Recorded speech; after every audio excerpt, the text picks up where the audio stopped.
Welcome to the Southern U Podcast, brought to you by Darden Archery on the OKest Podcast Network, with your co-host Matt Brock,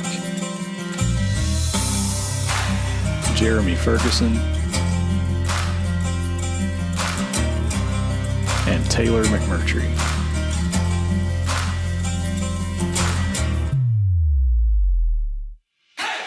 If you're looking for all things land-related in the Southeast, you came to the right place. Whether it's real estate, habitat, wildlife, or just being outdoors, this is the place for you.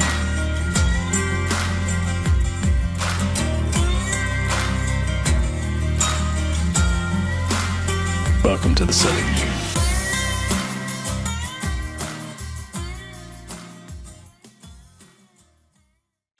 Hey guys, welcome back to another episode of the Southern U Podcast, where we talk all things land related in the Southeast. My name is Taylor, and believe it or not, the Matt Brock has graced us with his presence. It's been a while. Matt, how's it feel to be back on the pod, man? Well, I'm a little bit nervous. I don't know. It's been so long. It's like the first time.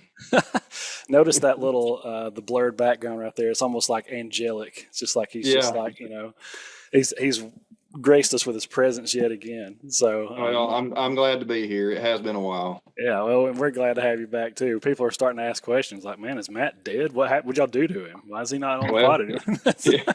Matt's been working. I've been telling people somebody has to pay the bills while y'all talk on TV or that's right, the computer. Yeah, well, whenever you get ready to send some of that money this way, just go ahead. I haven't seen any of it yet. No, today we've got a really, really good episode and something we've been trying to work on for a while now. And I just being completely honest, did not know the best way to approach this one. But some of you guys know that in January of this year, we went out to South Texas to participate and film a deer capture event.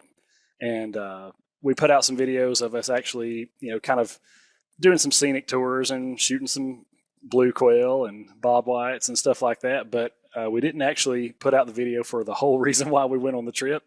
And so that's what we're going to do here. We've got Joe Hediger here with us. And Joe, like I said earlier, off camera, I want you to tell the people who you are and what you do, because you are way smarter than anybody else on this podcast, and I will screw up your intro. Okay, so go ahead for it, Joe. Oh man, thanks, Taylor. Yeah, I'm excited to reach out to your guys' viewership, and thanks for the intro. And I'm excited to tell you guys about what we've been doing down in South Texas, and hopefully we can make it applicable to the greater viewership you guys have. So a little bit about me. I would say just blanket statement. I'm an outdoorsman and a conservationist. Sure. What got me? You'll fit in real well. I appreciate that. What kind of got me to this like to here is I am a veterinarian as well. So got my degree at University of Missouri. See what I'm saying, y'all? You see what I'm talking about? Yep. And worked, got there in 2016, kind of traveled from around Missouri to Tennessee up to Minnesota. And then really, kind of found my foothold down in Texas with a PhD program. So, working on getting my PhD dissertation right now, which is part of, what this project is about. And really the whole theme of my dissertation is looking at how management influences whitetail deer performance and health. So there's a lot of things in my dissertation that, talk about disease and population recruitments and demographics, nutrition. So they're kind of, but the theme is population performance and health. So, that's what I've been doing and cranking out for the past 4 years. And, I still have some time left to,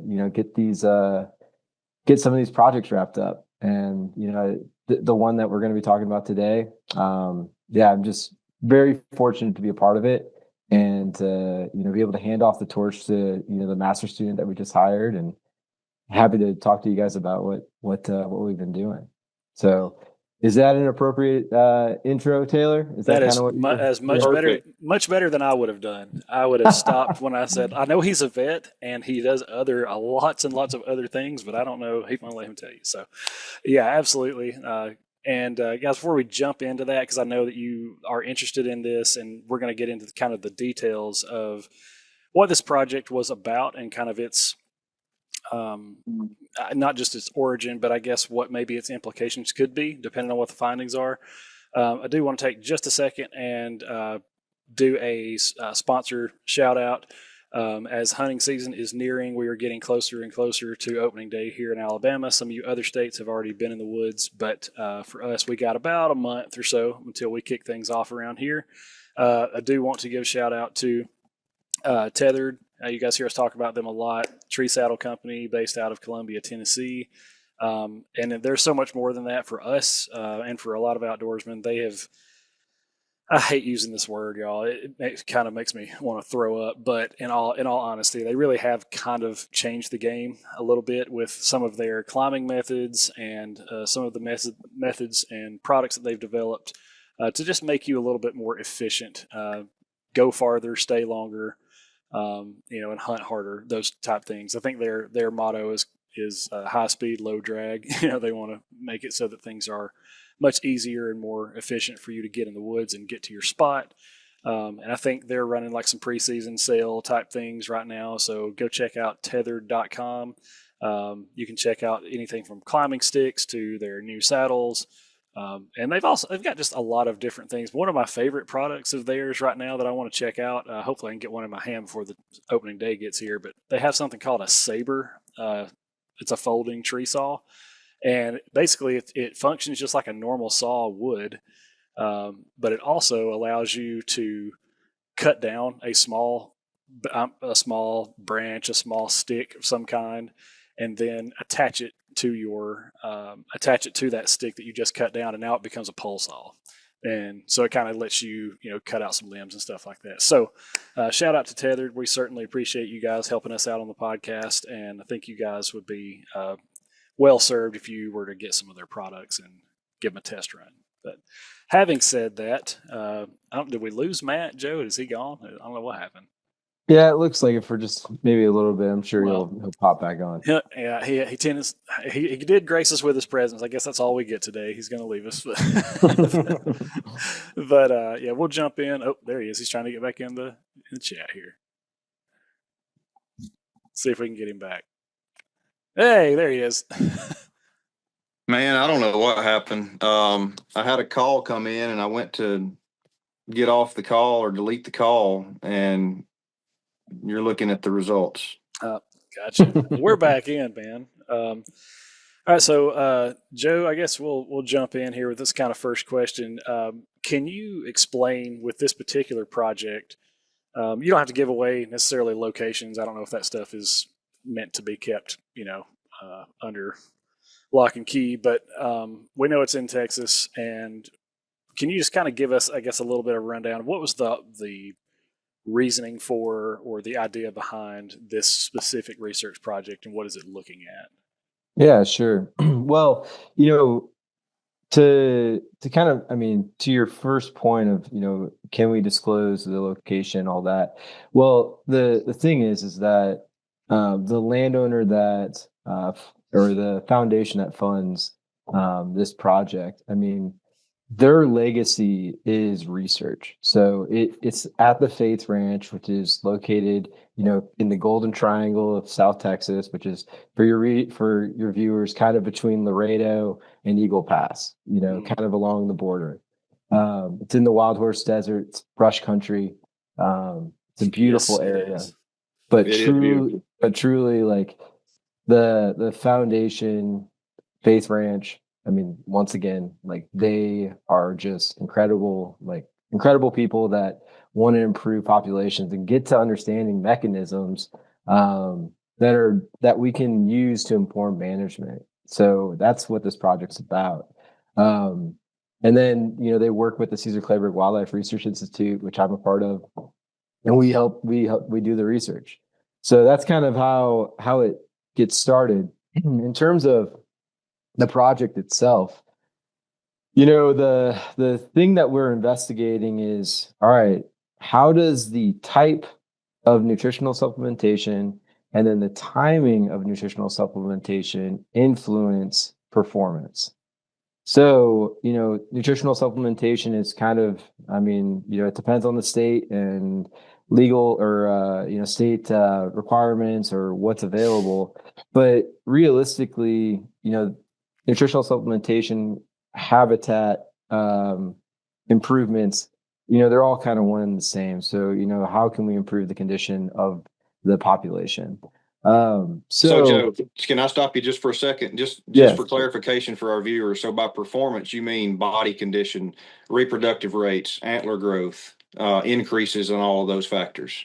Yeah, exactly. So for this project specifically, we use performance or fawn recruitment. And then, so meaning like where, they get past that first critical period of fawning, where 80% of them die, like, okay, they become a sustainable member of the population.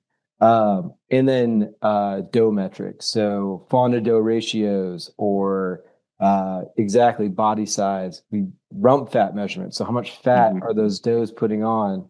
That is a marker of nutritional condition. So that's, performance is kind of a umbrella term for all of those things. And then, so essentially, so how does that nutritional plane, that type, timing influence that? And in our area,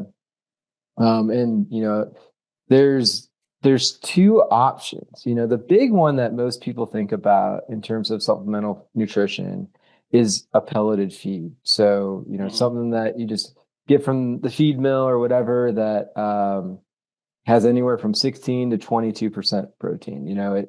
We at our ranch or at Faith Ranch, they feed, it's a 20%. That's pretty standard.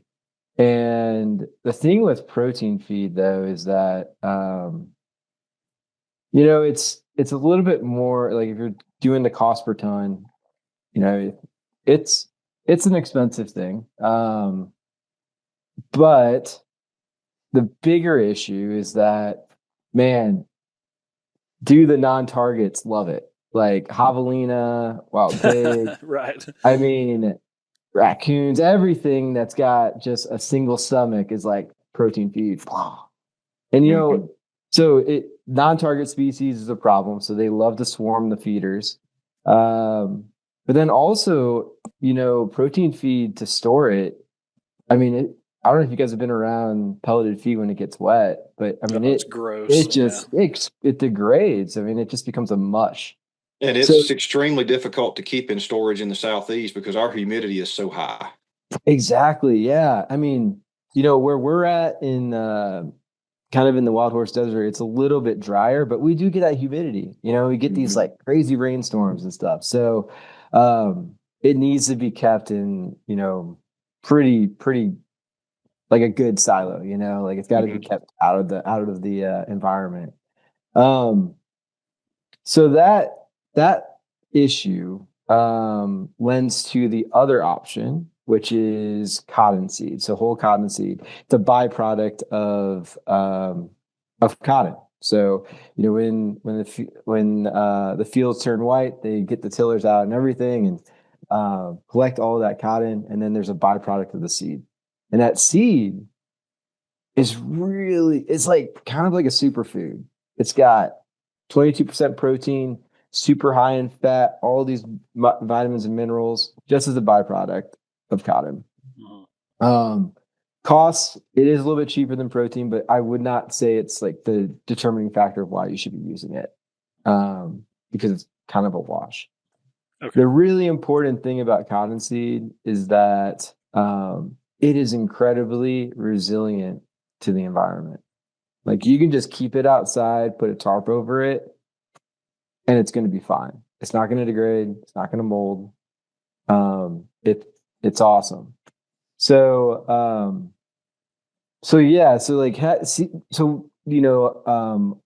the landowner, other landowners in Texas, they knew this. They knew that, okay, there's these two options.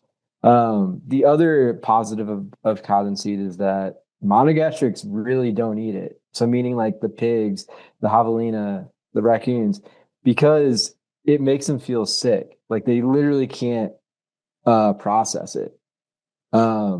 There's a chemical in it called gossypol that can be toxic and can really get into the bloodstream of these monogastric species like the pigs, javelina, all that, and they just can't like get rid of it. So they just feel sick and they're like, okay, I'm never going to eat that again. And really, you don't see many of those species coming by and even investigating. So it helps for deer managers, like, hey, if I put this cottonseed on the landscape, like my deer are going to eat it, and I'm not going to have to worry about pigs or javelina swarming it. So that's the other benefit. So this conversation's been had, and because cottonseed's been on the landscape for some time, like people have been using it for at least can't say how long back it's gone, but I mean, we have, the first studies, at our institute looking at the chemical ingredients of cottonseed right around 2010. So maybe, probably way before that. But essentially the idea was like, okay, how do these two supplemental feeds compare to each other? Like, is one better than the other? Like, we don't know that. Like, nobody knows that. So for a landowner, it's super important for them to know, like, okay, is protein feed better? Is cottonseed better? How do I know this? As opposed to just anecdotal evidence, so like just your neighbor saying, hey, yeah, my deer look great. So that's kind of how it got started. It was like, hey, from a management perspective, which of these feeds is better? And then we took that research question, and kind of built it up. So it's like, okay, well, how does these different types of nutritional supplementation influence performance? But then another important thing is, how does the timing of supplemental nutrition influence all of these things that we're interested in investigating? And what I mean by timing is that, at least in our region, a very common management practice is to pull supplemental nutrition during the hunting season. So, realistically, that could be like, I don't know, let's just say 60 days. And that usually is in the rut, right? So what's going on in the rut? Like all the does are coming into their first estrus, they're ovulating. If you pull the rug out from these does when they're ovulating and they've been eating a good amount of supplemental nutrition, because in our region, like supplemental nutrition, it accounts for a pretty large amount of their diet. Mm-hmm.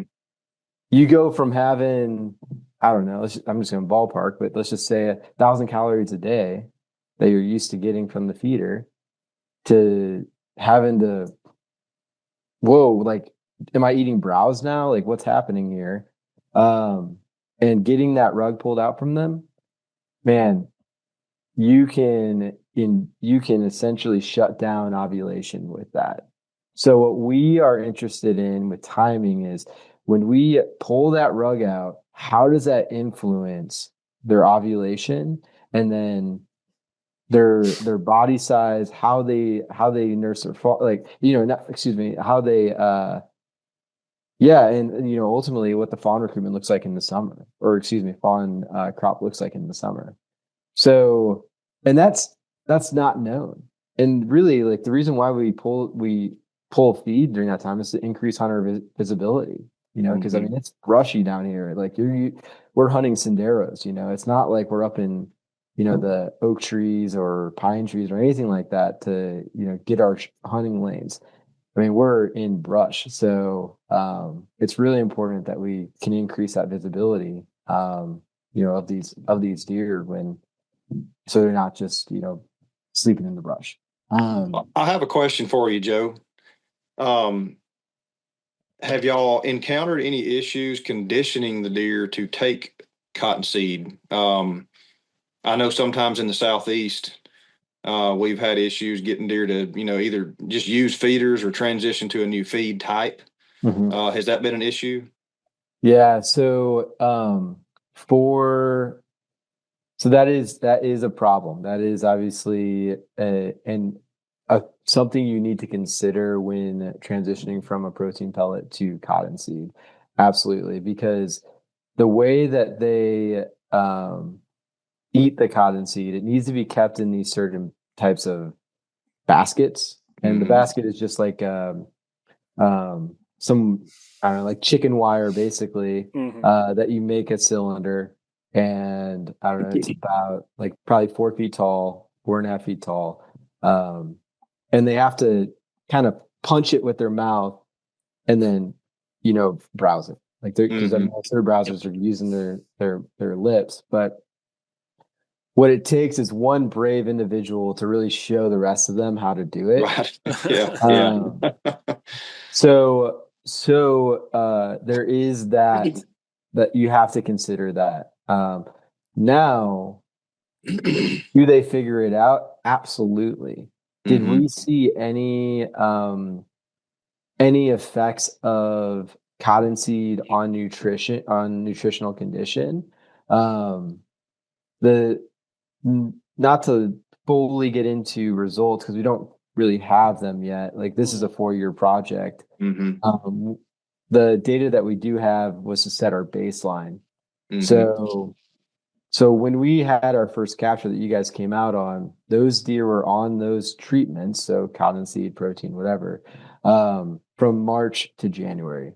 So it's not really a full assessment of year to year. Right.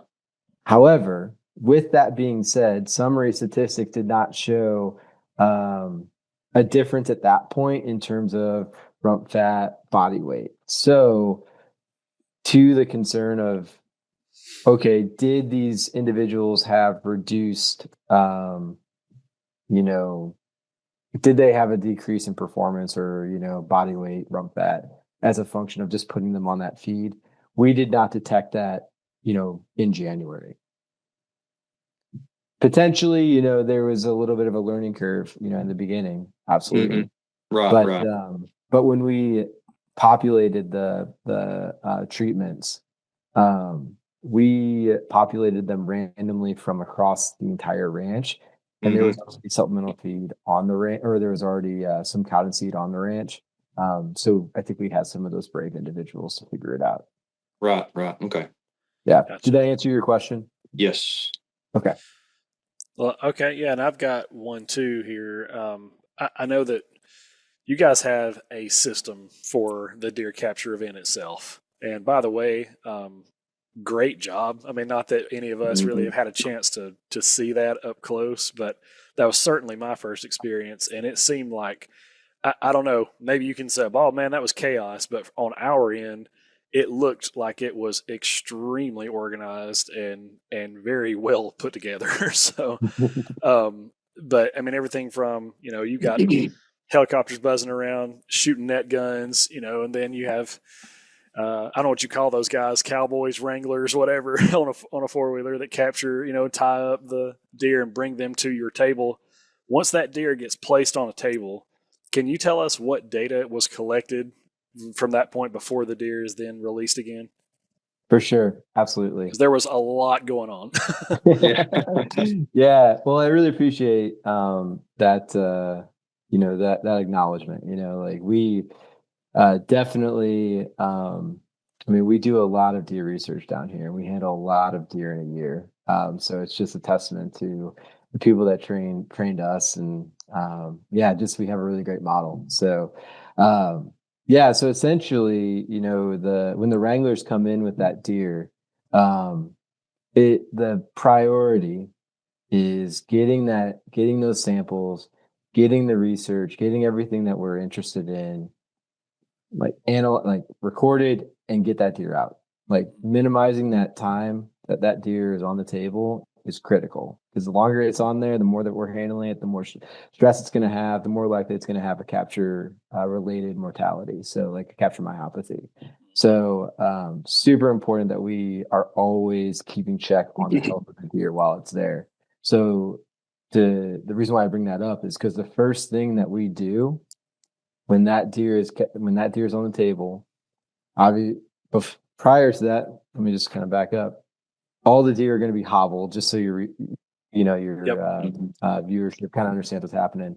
They're when they're net gunned, they're on the ground. The wrangler crew, professionals, put face masks on them so they can't see, and then are hobbled. And once you put a face mask on a live deer, it is amazing.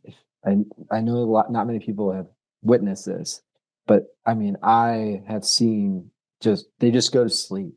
I mean, their heart rates drop they're running around getting net gunned. Their heart rates are probably pushing like 120, 150, maybe 160. And like you put that blindfold on them and they just drop to like 180. Like it's wild. So when they get transported to us, it's really important that we make sure that their temperature is okay, their body temp.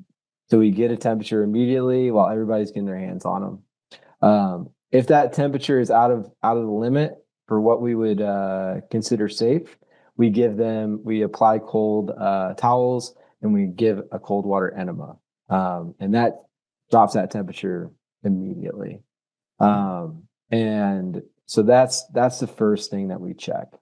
We get body weight measurements, body mass. So with our scale, we measure how long the deer are. We measure how long their legs are. So we try to get an idea of skeletal structure, and then we can use that information to correlate with, proportions of weight.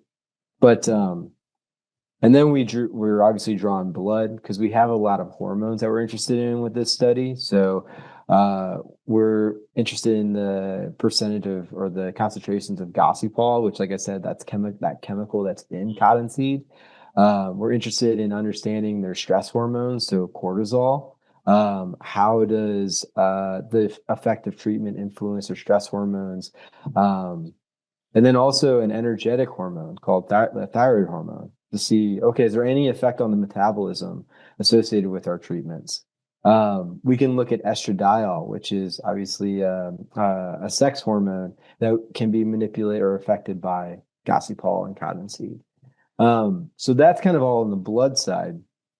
We do rump fat measurement with an ultrasound, and that's an indicator of nutritional condition. So we literally, when we're out there in the bush, like we have an ultrasound machine and can look and see like, okay, is this how much rump fat does this individual have? Yeah, it's an all hands effort. We make them work. I know y'all were really helpful when we were out there, moving deer, helping deer, getting some measurements. I hope you guys had fun doing that. And then we age them too, and obviously we age using Severing House's method, which is just by tooth wear. And then, once we get all those measurements, I'm trying to think if there's anything else that's really additional to that. But you tested for COVID, right? Yeah. So we tested for, thank you. So SARS-CoV-2, deer can get it if you didn't know. We don't know whether it's the spill from human to deer to human. It's still unknown of definitely deer can get it from humans. We just don't know if deer can bring it back to humans, but they do act as a reservoir. So that was a side project that we were working with a collaborator, A&M College Station, and testing deer all across Texas for that, because the reality is, obviously, what we don't know about SARS-CoV-2 in deer is, does it affect their performance? And we can answer that with this study, which is super cool. So do you have any information on maybe the percentage of deer that had SARS-CoV-2? Yeah, well, so on yes. So the thing though is that with SARS-CoV-2, we sampled, I think it was like 3,000 white-tailed deer all across Texas in a matter of like 3 years, 3 or 4 years. And out of those whitetails, only one was PCR positive, meaning it actually had was actually shedding the virus at the time we sampled. Right. Yeah. However, the percentage of exposure, so antibody exposure, Mm-hmm. much higher. I Yeah. mean, we had ranches ranging from, down from, I don't know, like 10%, well, 0% till, but from 0 up to 75%. Wow. Whoa. Yeah.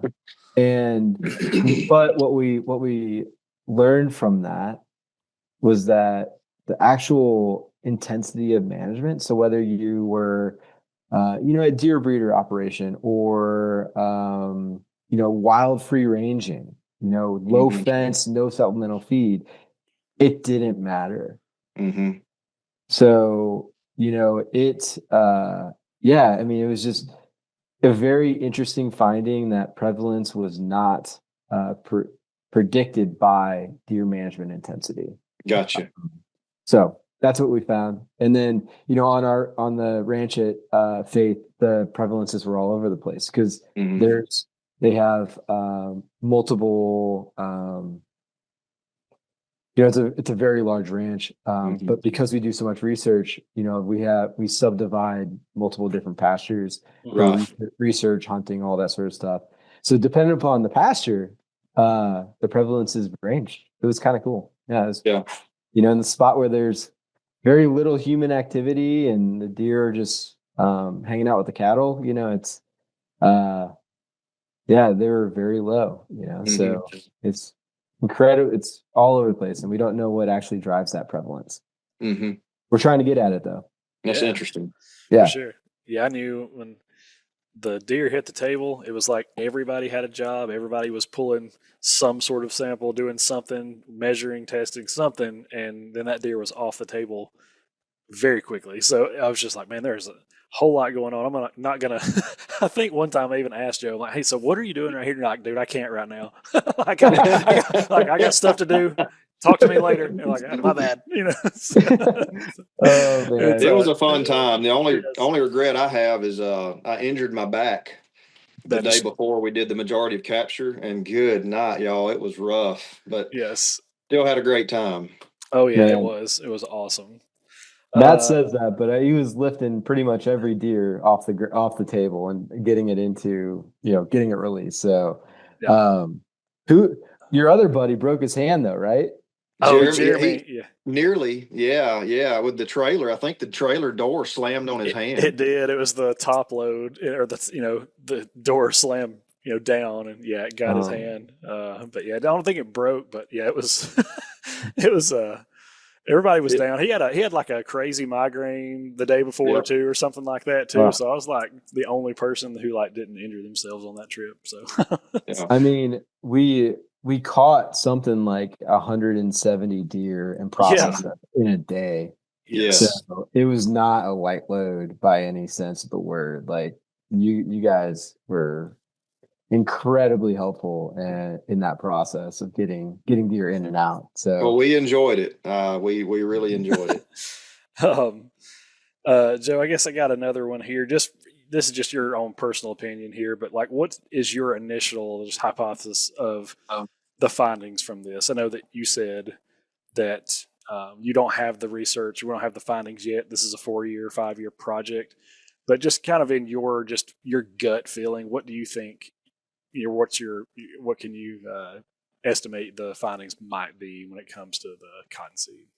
sure, yeah. And just before I dive into, what our predictions are, it's important to recognize that, like, for your viewers, this is an experiment. But Mm, man, it's so cool because we're doing this in 4 200-acre enclosures. Right. So it's like, you know, there's micro experiment where you have a deer in a 9x20 stall, which we can do at our captive research facility in Kingsville, Right. and have done. And then there's like the observational free ranging, like 1,200-acre, you know, pasture where you can't control for anything, you know, and you're just doing an observational study and using year as a treatment. So this is cool because we can do like the in between. And in each of those enclosures, so there's 4. One is, or well, 2 of them have cottonseed and protein in them. So one of those differs in that one is fed year round. The other one is the treatment where we pull the feed for 60 days. So simulate a hunting season, right? Is that what that's for? Exactly. Okay. Yeah. A very classic management operational schedule. And then the other 2, one is cottonseed year round and the other one is protein year round. And by protein, I mean like protein pellet, like a balanced, like nutritional pellet. Right. So those are the 4 treatments. And what do we predict to happen? Is that we're going to see, I'm predicting reduced fawn crops in the treatment that we pull the rug out. I think what we're going to see is that those deer, like in that first estrus, I think they're going to wait because we do that 60 days. We pull it, you know, I think our plan is to pull it basically 2 months before capture. So in like mid-November. And then they're going to ovulate probably as soon as we put feedback on that landscape. And which is wild to think about because that's going to be in January. So then we're going to have fawns, you know, peak fawnings in July here. So maybe some late born fawns in August, you know, God, who knows? But I think that's really important to see if we see that effect because there's unpublished literature from Cesar Kleberg, Dr. Hewitt, our director, that he had a study where he saw that deer could be driven down in nutritional plane, so you know, restrict calories. They would not ovulate, and then as soon as they got into a positive caloric energy balance, they ovulated. So I think that's what's going to happen there. And that's going to be all out of whack because those bucks are going to be going really hard, you know, during rut like they want to. But, you know, I don't think there's going to be an egg for them to ovulate or to inseminate. Right. So we'll see what happens there. That's my first prediction is that. And then, you know, in terms of the type, I don't know. Both are really great diets. Both are really great feeds. What I'll tell you is that we caught way more fawns out of the treatment that had 100% protein year round than any of the other treatments.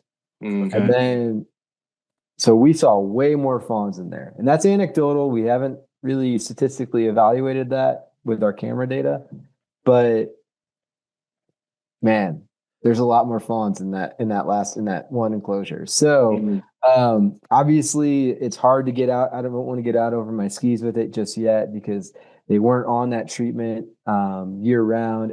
And to Matt's point, could they have been acclimating to the cottonseed at that same time? Maybe. Yeah, absolutely. You know, they could have been acclimating to that different feed type. And then the deer that were in the protein only enclosure, maybe that was the feed that they were most used to. But yeah, I don't know. We'll see. I mean, we'll have at least first year data in January. So if you want to plug us back in, I can update your viewership on kind of some of the findings that we have. And Yeah, for sure. I think that'd be a great idea. I would be interested in seeing what your fawn recruitment rates are after you evaluate this fawning season's data. Exactly. Yeah. So we have a baseline, pretty good baseline. And I think we're all excited, at the Institute. A lot of landowners around here are extremely excited, so it's going to be really, really cool. It's going to be cool to find out. But we got to, once again, take into year as an effect. So it's a 4-year project for that reason. In South Texas here, it ebbs and flows. Our vegetation communities just boom and bust with rainfall. So even though we're a supplementally fed, we have a lot of supplemental feed on the landscape, deer still a good proportion of their diet is still native vegetation. Mm-hmm. So just cannot forget that it is still incredibly important to have that native vegetation for these individuals. Yeah, we talk about that a lot. Even Matt alludes to it on our podcast too, and says, don't get me wrong, having a feeder of some kind and some kind of supplement is not a bad thing. It's not going to hurt anything. But if you look at your trail camera photos, you will see how much time they spend at a feeder versus how much time they are actively browsing elsewhere. They're not spending a ton of time standing in front of a feeder. They're other places browsing on other things. But one thing I was going to get you to say, because I can't remember what the numbers were, but in those 4 research pins, what were the numbers of does and bucks when you guys started? Yep. Yeah. So 24 does, and then 8 bucks. Okay, perfect. So, and then you can kind of just pull does from those, and like you said, hey, that one that had protein year round, significantly higher fawns, the more fawns out of that one than the others. Yeah, so that kind of gets down to some of the cool camera stuff that we're doing. One other thing I didn't mention about our captures is that, when we populated these pens, we went all across the 40,000 acre ranch. We sampled across a gradient, and when you have that size of a ranch, individuals are going to have different early life conditions. So it's important for us to put them randomly through each enclosure. So we assign the treatment to the individual. That's super important. And then we uniquely identified this individual. So we placed 2 tags, 2 uniquely identifiable ear tags in these individuals. So we can tell, yep, this individual came from this spot and they're in this treatment. And then fast forward, when they start having fawns, when we catch them on video or at the game cameras, we can say that individual has 2 fawns with them, or that individual has 1 fawn. Where's that individual's fawn? So we can get that fawn to doe ratio to the individual, which is cool. And then the other thing that's super interesting about this project is there's some literature. There's this method out there. It's called spatially explicit capture mark recapture, and it's done with cameras. And what you can do is that you can uniquely identify fawns that you haven't even tagged based upon their spot pattern. So we can tell when these fawns come online and when a unique individual goes offline. So we can build these sort of mortality curves associated with, that early life, and then, determine recruitment, at our captures. But we're constantly taking camera images at feeders and water and across the pasture. So kind of a really unique opportunity to monitor these guys' survival. That's really cool. I didn't know such a thing even existed. That's pretty awesome. Let's see. I know here's one that we kind of, I guess, more for our listeners than anybody else. But what do you feel like a research project like this, why is it important for just the average, maybe whitetail enthusiast or the average outdoorsman, average hunter? Why do you think it's important for them to kind of be exposed to this project or even the findings that come from it? Yeah, that's a really great question. And for any type of conservationist, deer enthusiast, we're all about maintaining or even perpetuating a sustainable hunting population, right? And the way that we do that is by recruiting more individuals from a cohort. So,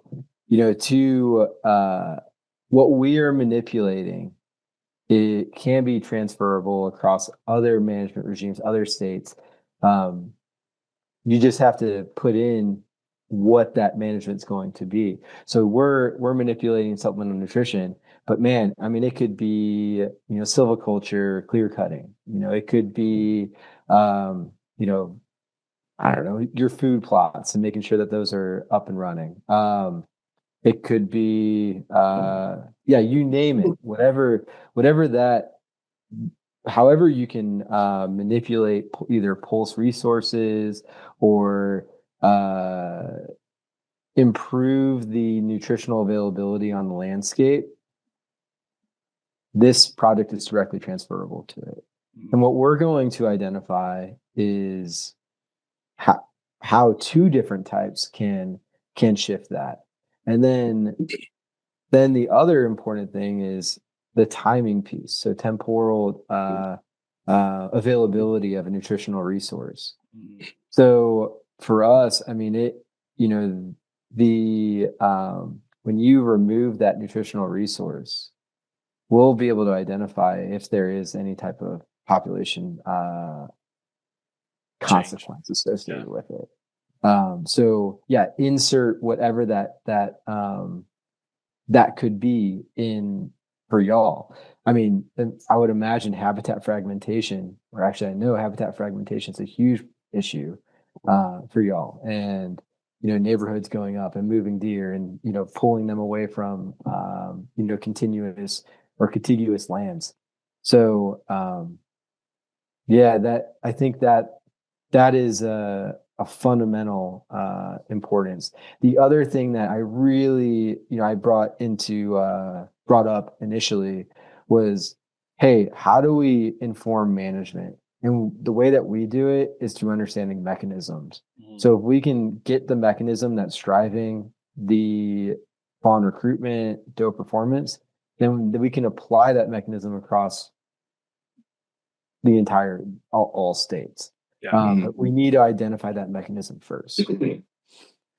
Yeah, I mean, like, not myself, but like Matt, Jeremy, Bray, I mean, some other people that we know, they are in constant dealings with guys that own, if they're deer breeders or if they own a hunting enclosure, some kind of high fence operation where things can be a little bit more controlled and they can have a little bit more say-so over what nutrition is available and what deer are taken and harvested and which ones are not and left on the landscape.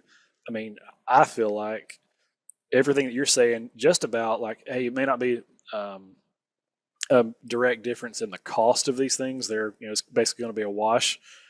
But if one tolerates the environment much better and doesn't spoil, and you don't have so much loss, you got a higher yield or can last longer. I mean, that's if that works and the research shows that it works, I feel like that could be huge news for people like that, And I think here in the Southeast, going back to your point, Joe, about silvicultural practices, we have considerably more average rainfall than South Texas.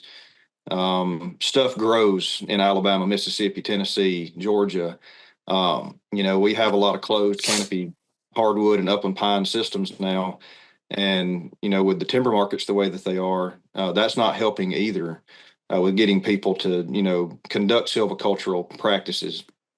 But one thing that I preach all the time is the importance of understory management. And that's, it's the same type thing. Because we have the rainfall, understory management has a huge implications on the reproductive success, the body weights, antler growth of our whitetail deer here. So, if you can prove that, high protein supplemental feed in South Texas has big implications for the fitness of deer, then I can make the same argument. Hey, understory management has huge implications to the fitness of deer. Absolutely. Yeah. So keeping up with those fire regimes, burning that Mm-hmm. understory, like,